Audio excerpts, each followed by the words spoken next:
I think a classical Trinitarian should be at odds with a social Trinitarian. Because when I'm looking at social Trinitarianism, I don't see the difference between tritheism.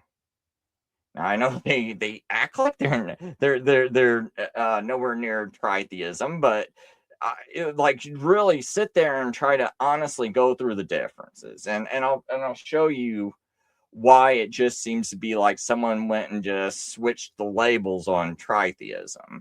I'm about ready to get into that.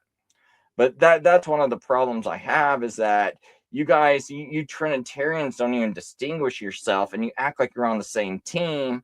And if it's not a very big deal for you to be a classical Trinitarian or a social Trinitarian, if you don't, if even if you call yourself a classical Trinitarian, I just lump you in with the social Trinitarians because I listen to hundreds of hours of various guys, and when I never hear them make one complaint against the social Trinitarians, even if they call themselves classical Trinitarians. So I'm starting to wonder if any of these guys know what they're really talking about. And to be honest, when I listened to him debate this guy named Caleb Kushner, who runs this channel called God is Walking on Water, when Albert debated him, it sounded like he switched models. And a lot of these guys, when they do their panels, it sounds like they're switching Trinitarian models.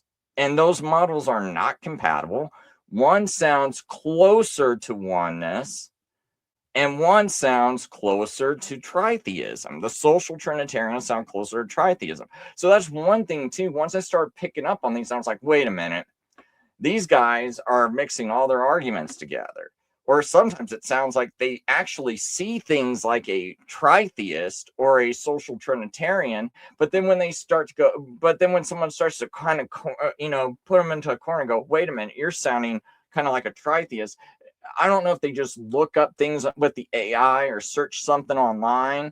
And then it's like, they're like, no, we see this. And then it sounds all of a sudden like they turned into a classical Trinitarian to defend something. But then when they're defending something else, it sounds like they turn into a social Trinitarian because they'll start focusing on relationships. That's the big thing you'll notice with social Trinitarians.